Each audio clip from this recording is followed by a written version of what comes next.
تو اللہ کی بے شمار نعمتیں ہیں۔ اللہ نے فرمایا وَإِن تَعُدُّوا نِعْمَةَ اللَّهِ لَا تُحْصُوهَا، اس رب کی بندوں پر اتنی نعمتیں ہیں، رحمتیں ہیں، انعام و اکرام ہیں کہ اگر بندے شمار کرنا چاہیں، گننا چاہیں تو ہرگز شمار نہیں کر سکتے ہیں۔ اللہ نے اتنی نعمتیں عطا فرمائی، لیکن کہیں پر قرآن مجید پڑھ کر کے دیکھیں اللہ نے احسان نہیں جتایا۔ لیکن جب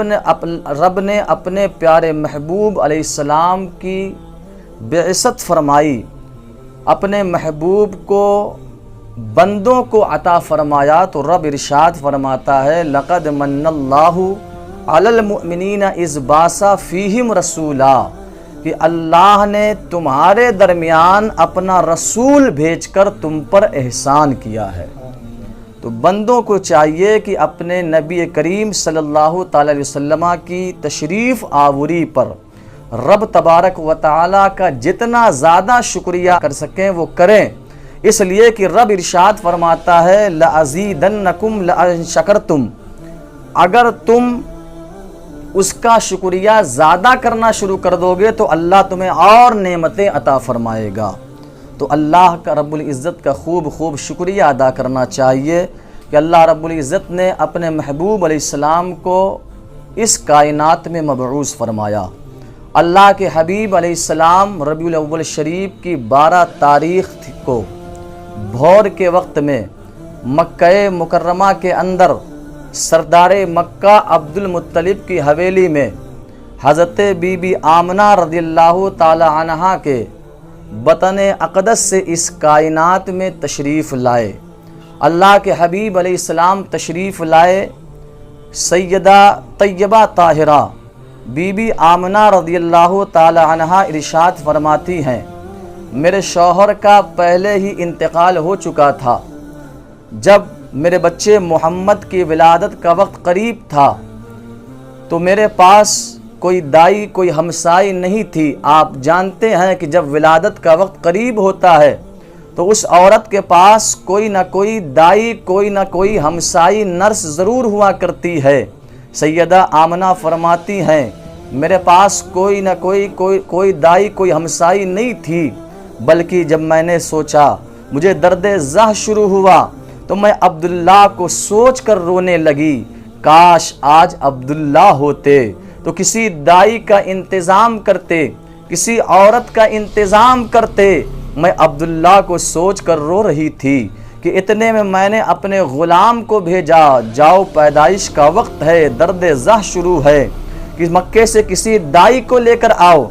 مکے سے کسی نرس کو لے کر کے آؤ۔ وہ غلام مکے کے اندر گیا اور رات کے اندھیرے میں مکے کی ساری دائیوں نے آنے سے انکار کر دیا۔ ان کے انکار کرنے کی 2 وجہیں تھی۔ ایک وجہ تو یہ تھی کہ رات کا وقت ہے، کون عبداللہ کے مکان میں اس رات کے وقت جائے گا، اور دوسری انکار کرنے کی وجہ یہ تھی کہ وہ عورتیں یہ سمجھتی تھی ان کے شوہر عبداللہ کا انتقال ہو چکا ہے تو ان سے ہمیں کون سا مال و دولت ملے گا، ہمیں کون سی اجرت ملے گی۔ مکے کی ساری دائیوں نے آنے سے انکار کر دیا تھا۔ ارے انہیں آنے سے انکار نہیں کیا تھا، بلکہ خداوند قدوس نے خود انہیں آنے سے روک دیا تھا، اس لیے کہ میرے محبوب کی پیدائش کا وقت قریب ہے، میرا محبوب پاک ہے، میرے محبوب کی ماں بی بی آمنہ پاک ہے، میرے محبوب کے والد عبداللہ پاک ہے،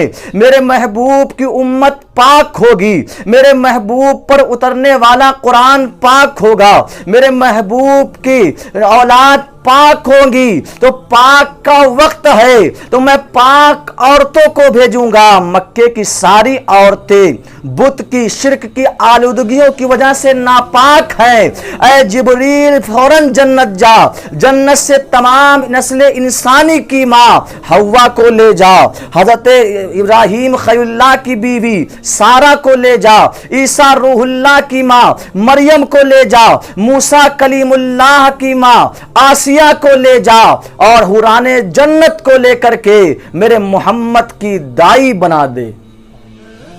حضرت بی بی آمنہ فرماتی ہیں مکے کی ساری دائیوں نے آنے سے انکار کر دیا تھا، لیکن میں حیران و پریشان تھی کہ اے کاش آج عبداللہ ہوتے تو کسی عورت کا انتظام کرتے، کسی دائی کا انتظام کرتے، لیکن میں سوچ کر رو ہی رہی تھی کہ اتنے میں میرا پورا مکان عورتوں سے بھر جاتا ہے۔ وہ عورتیں اتنی خوبصورت تھی، اتنی حسین و جمیل تھی کہ میری نگاہ ان کے چہرے پر نہ جمتی تھی۔ میں نے پوچھا آپ کون ہیں؟ ہم نے آپ کو مکے میں کبھی نہیں دیکھا ہے، آپ مکے کی رہنے والی معلوم نہیں ہوتی ہیں۔ تو ان میں سے ایک خاتون نے کہا اے بیٹی آمنہ حیران و پریشان نہ ہو، ہم تمہیں بشارت دیتے ہیں کہ تو جس بچے کو جنم دے رہی ہے وہ بچہ کوئی عام بچہ نہیں ہے، بلکہ وہ بچہ تمام نبیوں کا سردار بن کر آ رہا ہے، تمام کائنات کے لیے رحمت بن کر کے آ رہا ہے، لوگوں کے لیے رحمت بن کر کے آ رہا ہے۔ وہ بچہ یتیموں کا سہارا بنے گا، وہ بچہ بیواؤں کا سہارا بنے گا، وہ بچہ بے کسوں کا ماوا و ملجا بنے گا۔ اے بی بی بیٹی آمنہ حیران و پریشان نہ ہو، جب وہ بچہ پیدا ہو تو اس بچے کا نام محمد رکھنا، اس لیے کہ زمین پر اس بچے کو محمد کے نام سے جانا جائے گا اور عرش پر اس کو بچے کو احمد کے نام سے جانا جائے گا۔